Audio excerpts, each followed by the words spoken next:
Arab itu kalau mengungkapkan penyesalan, bahasa mereka menebar tanah di atas kepala.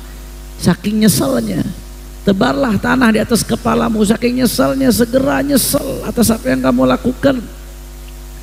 Dan di sini diajarkan oleh Ibn Athaillah, wa qul, katakan doa ini, Allahumma, ikutin sama-sama, Allahumma unqulni min dhullil ma'siyah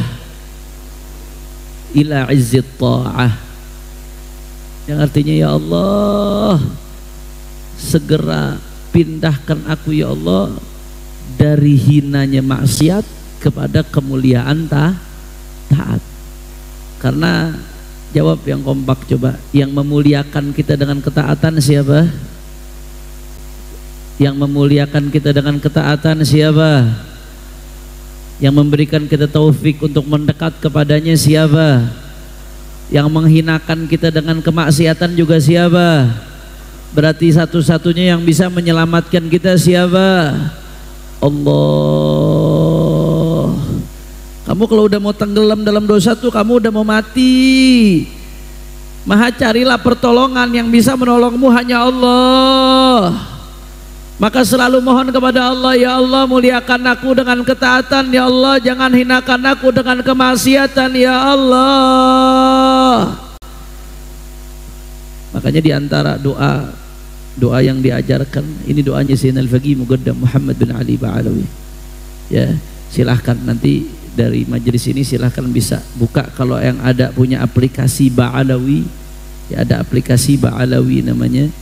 Itu di aplikasi Ba'alawi itu ada zikir-zikir yang diamalkan oleh guru-guru kita, zikir yang diamalkan oleh guru mulia Al-Habib Umar, guru mulia Habib Salim Al-Syatiri, guru mulia Habibana Quraisy Baharun, dan guru-guru mulia kita. Ada aplikasi di Play Store namanya aplikasi Ba'alawi. Itu di searching di Play Store, itu doa-doa itu lengkap, itu ratib, hizib, wirid, maulid, semuanya ada. Bahkan ziarah-ziarah, bahkan kalau sampai kita ke Mekah, ke Madinah, itu dituntun tuh ziarah di situ. Kamu di Mekah mesti kemana, ke Madinah kemana, kalau ziarah ke Baqi baca salamnya gimana, kalau ziarah ke Ma'la baca salamnya gimana. Itu ada tuh aplikasinya tuh, aplikasi Ba'alawi namanya. Itu di situ ada doa Sayyidina Al-Faqih Muqaddam Muhammad bin Ali Ba'alawi. Nah, ini kita anjurkan antum-antum usahakan baca, walaupun sehari sekali, walaupun sekali-sekali, kalau nggak bisa sehari sekali baca. Doanya apa? Di sini Bismillahirrahmanirrahim. Allahumma anqulna wal muslimin. Ya Allah, pindahkan kami dan seluruh umat Islam. Bukan cuma ngedoain dirinya, tapi ngedoain umat Islam. Karena salah satu cara supaya doa kita diijabah oleh Allah adalah dengan mendoakan orang lain. Karena kita kalau ngedoain orang lain yang baik, nanti malaikat akan mendoakan kita yang baik. Kita ini mungkin doa kita belum tentu diterima oleh Allah. Kita banyak dosa, lisan kita penuh dosa, makanan kita banyak yang nggak bener, yang syubhat dan lain sebagainya. Rasa-rasanya sulit doa kita kalau mau diijabah murni, kalau ngelihat diri kitanya ya. Tapi salah satu cara supaya doa kita diijabah oleh Allah, ngedoain umat Islam. Karena di antara umat Islam yang kita doakan tuh banyak yang nggak sadar kalau mereka kita doakan. Ketika ngedoakan orang yang nggak sadar kita doakan tuh namanya doa fi dhahril ghaib.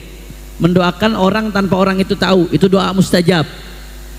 Bahkan malaikat ngedoain balik, walaka amsalu dzalik, kamu mendapatkan juga seperti itu. Maka di sini Sayyidina Al-Faqih Muqaddam Muhammad bin Ali Ba'alawi ngajarin doa Allahumma anqulna wal muslimin. Ya Allah, pindahkan aku dan umat Islam. Pindahkan dari mana? Minasyaqa'i ila sa'adah. Pindahkan kami dari keadaan celaka, kesialan, celaka dunia akhirat, ila sa'adah, kepada kebahagiaan di dunia dan akhirat. Wa minan nari ilal jannah. Pindahkan kami ya Allah, kalau harusnya kau catat kami masuk neraka, maka pindahkan kami supaya masuk surga. Wa minal adzabi ilal rahmah. Pindahkan kami ya Allah dari azabmu karena perbuatan kami, pindahkan kami kepada rahmat dan kasih sayangmu ya Allah.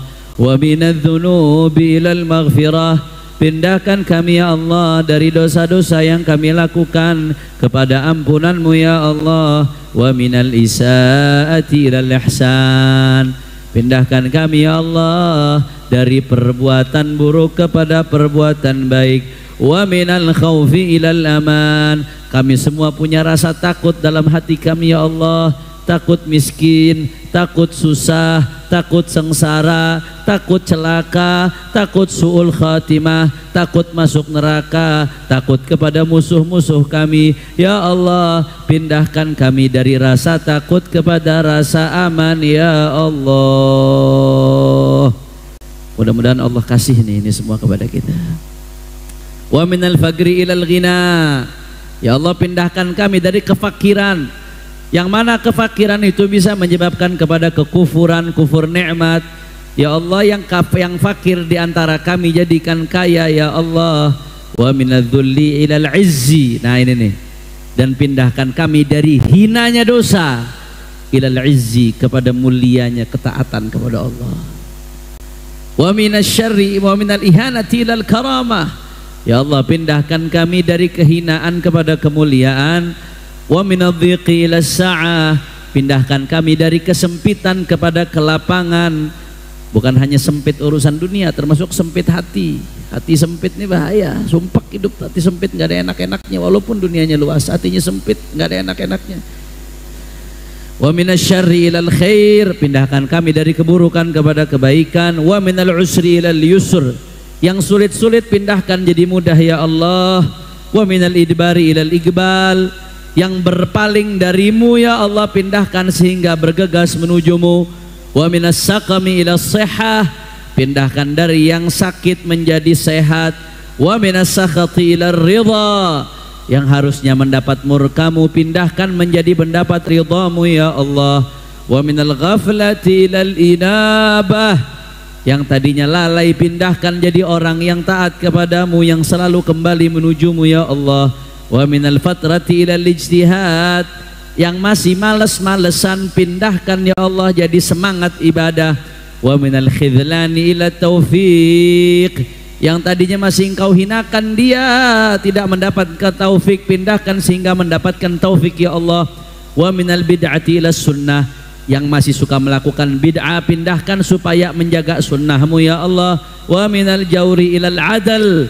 Yang masih suka zalim, pindahkan supaya adil ya Allah. Allah, ini doanya Sayyidina Al-Faqih Muqaddam. Ini masih panjang nih. Ini kalau saya terjemahkan satu-satu sampai jam 11 kita nggak selesai nanti. Belum pengajiannya. Indah nggak doanya? Azim, doa azim jiddan. Doa azim. Ya, dari sini jangan dengerin aja, langsung lihat. Ente punya HP, lihat di Google. Kalau nggak mau download aplikasi itu, mungkin ada bahasa Indonesianya juga aplikasi itu. Di aplikasi itu ada. Kalau nggak mau di aplikasi itu, dari Google pun doa Faqih Muqaddam keluar langsung. Luar biasa azim. Di sini dikatakan kalau orang baca doa tadi itu min dullil ma'siyah ila izzi ta'ah. Kalau sampai diijabah doanya oleh Allah, di sini disebutkan di dalam Syu'abul Iman dari Ja'far bin Muhammad, Ja'far As-Sadiq bin Muhammad Al-Bagir. Ja'far As-Sadiq bin Muhammad Al-Bagir, cucunya Rasulullah sallallahu alaihi wasallam. Kata beliau, man akhrajahu Allah min dhillil ma'siyah li'izzit taqwa. Orang yang Allah keluarkan dari hinanya maksiat kepada kemuliaan takwa. Orang kalau udah Allah keluarkan dari hinanya maksiat kepada kemuliaan takwa, apa yang akan terjadi padanya? Aghnahullahu bila mal. Allah akan buat dia kaya tanpa harta. Kaya tanpa harta. Walaupun hartanya pas-pasan tapi hatinya kaya. Wa azzahu bila ashirah wa anasahu bila anis. Allah Ta'ala akan membuat dia mulia walaupun dia nggak punya pengikut.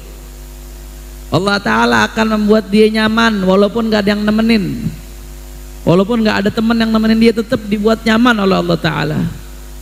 Wa man khafallah, siapa yang takut sama Allah, akhafa minhu kulli syai'.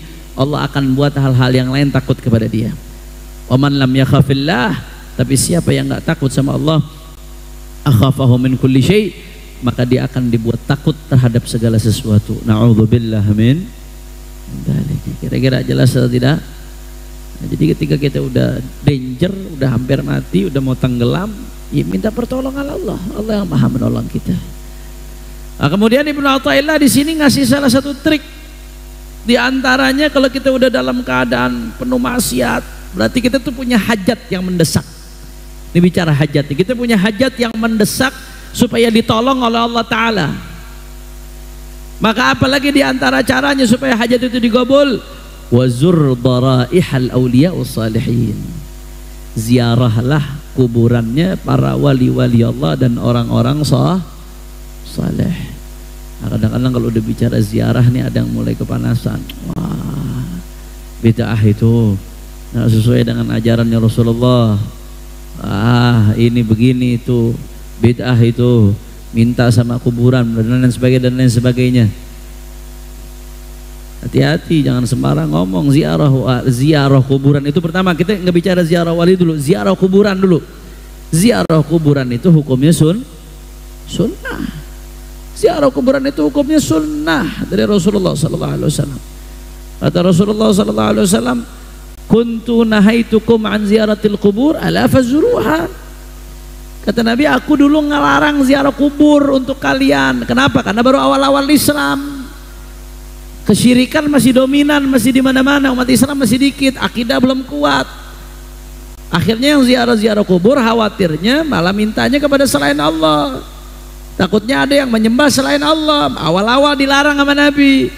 Tapi karena saat itu Islam sudah kuat, ya Islam sudah menyebar, udah mantap. Kata Nabi, ala fazuruha, sekarang silahkan kalian ziarah. Berarti yang merintahkan kita untuk ziarah siapa? Baginda Nabi besar Muhammad. Apalagi ziarah itu mengingatkan kita, ini tempat kita nanti nih, udah siap belum kita masuk ke tempat itu? Mau nggak mau, suka atau nggak suka, siapapun kita akan sampai ke titik itu. 1 kali 2, udah siap belum kita sampai ke titik itu? Makanya Nabi perintahkan ala fazuruha, sunnah. Nah, makanya kata Imam Nawawi, yang namanya ziarah kubur itu sunnah. Apalagi yang kita ziarahin orang-orang yang dekat sama kita, kerabat kita, orang tua kita, sahabat kita, guru kita, itu lebih sunnah lagi. Di dalam kalau ada yang ngomong kita kalau ziarah sama orang-orang yang kita sayang, itu mereka senang, gembira. Itu bukan omong kosong tuh. Kadang-kadang ada orang usil, dari mana tahu yang kita ziarahin gembira? Emangnya dia ngirim WhatsApp, makasih banyak ya udah ziarah, aneh seneng yang tidak datang kemari. Dari mana tahu yang di dalam kubur gembira? Ini kan urusan gaib. Ada hadisnya dari Nabi sallallahu alaihi wasallam. Kata Rasulullah, "Ma min rajulin yazuru qabra hamimihi fayusallimu alaihi wa yaq'udu 'indah illa radda alaihi salam wa anasa bihi hatta yaquma min 'indi." Akhrajahu al-Imam ad-Dailami fi Musnad al-Firdaus min hadits Sayyidah Aisyah radhiyallahu anha. Shallu ala Nabi Muhammad. Kata Rasulullah SAW, ya perhatiin baik-baik.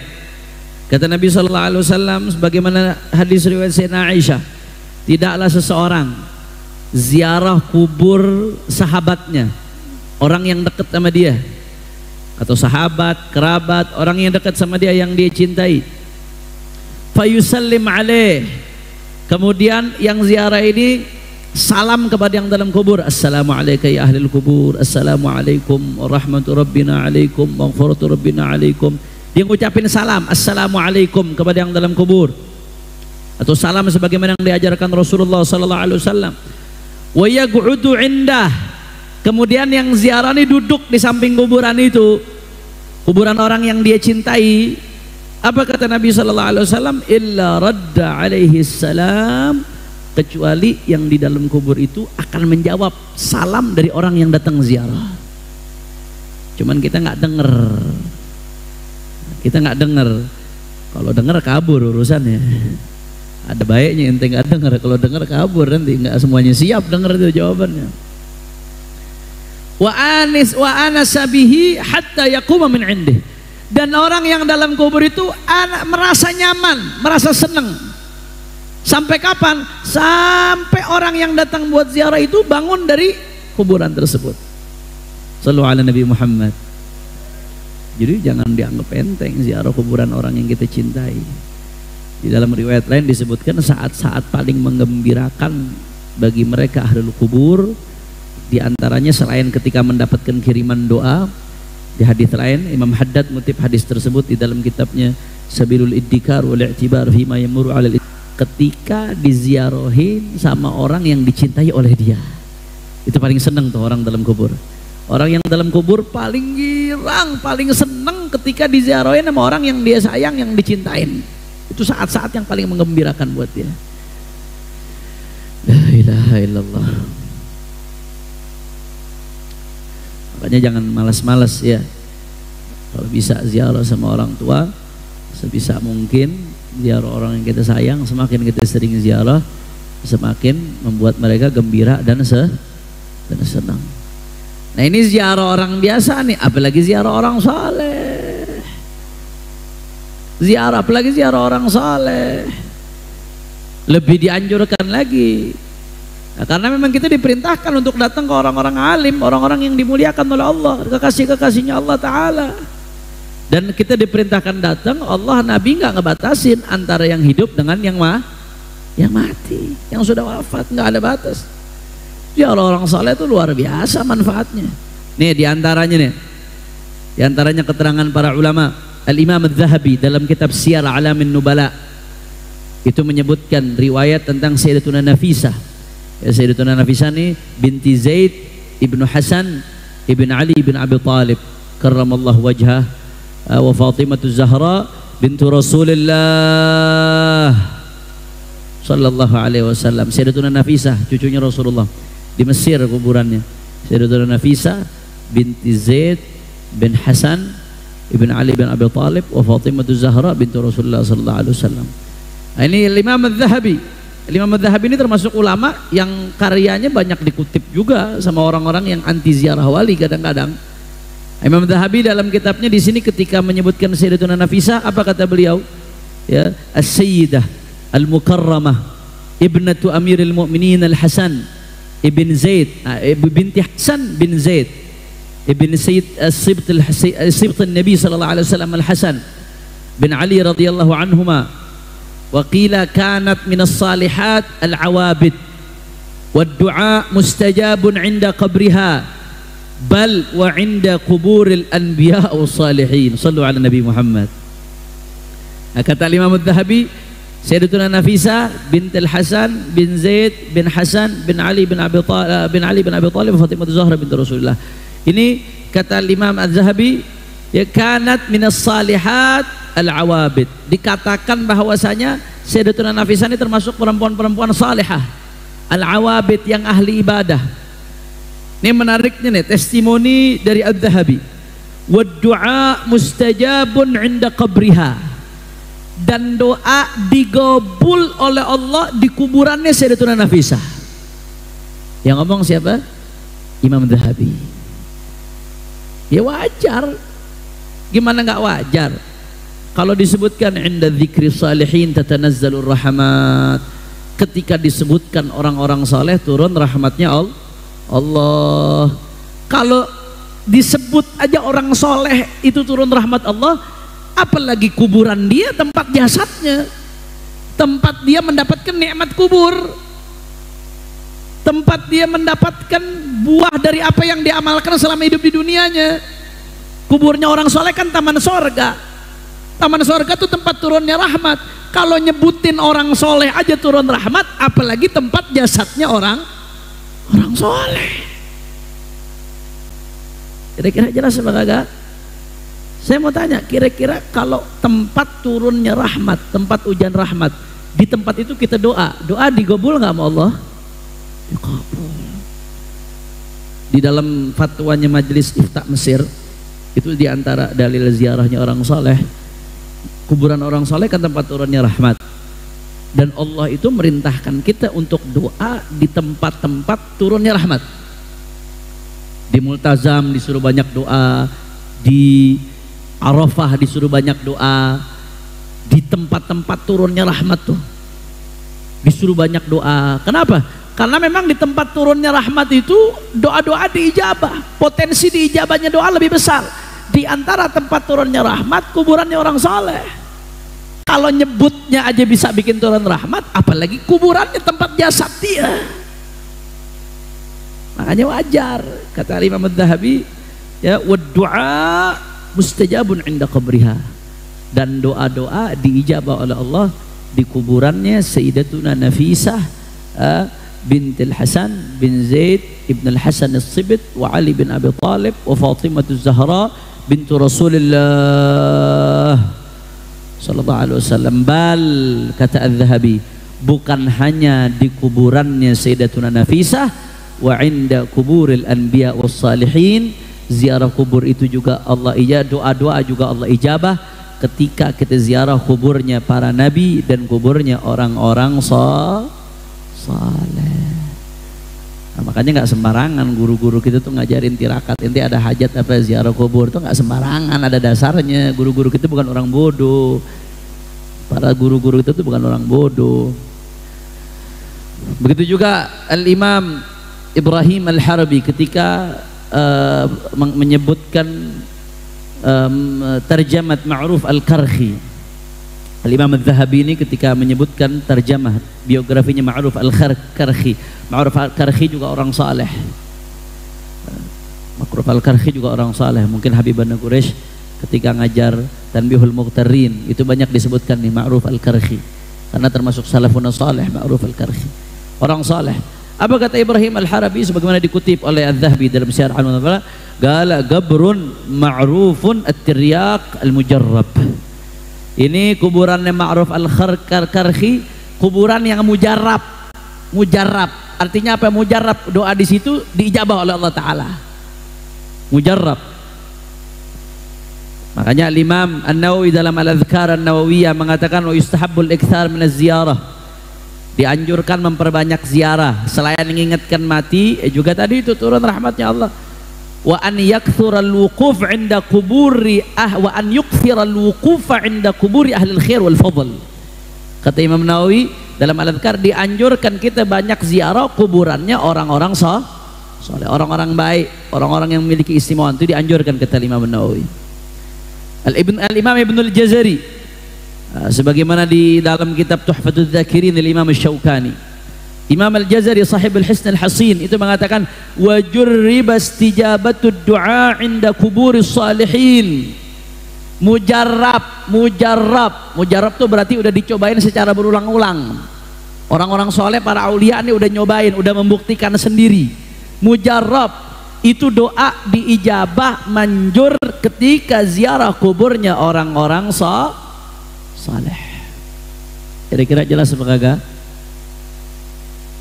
Jarrab. La ilaha illallah. Makanya kita lihat, yang penting jaga adab-adab ziarah kubur. Apa adabnya? Diantaranya jangan campur laki perempuan. Ente pengen nyari barakah orang soleh, tapi malah maksiat, campur aduk laki perempuan. Akhirnya bukan dapat rahmat, malah turun murka Allah. Na'udzubillah. Yang perempuan harus sama mahram berangkatnya, izin dulu sama suami. Nah, jangan mau ziarah kubur suami ditinggal nggak izin, pengen dapat berkah, bukannya dapat berkah nusyuz, keluar rumah tanpa izin, malah dapat murka Allah, dapat laknat dari malaikat sebagaimana dalam hadis. Bagaimana mau dapat barakah? Dan juga kata Habib Abu Bakar bin Abdullah Al-Attas, Habib Bakar bin Abdullah Al-Attas gurunya Habib Ali bin Muhammad Al-Habashi, Al-Qutbul Ghuth Habib Bakar bin Abdullah Al-Attas, wali kabir. Habib Bakar bin Abdullah Al-Attas itu mengatakan orang yang ziarah kuburan aulia was salihin, disebutkan oleh Habib Bakar bin Abdullah Al-Attas itu dia maksimal. Apa sih yang didapetin dari orang yang ziarah kuburan aulia was salihin? Maksimal dia mendapatkan makom seperti wali yang diziarahi. Itu maksimal tuh, top. Dapat makom kedudukan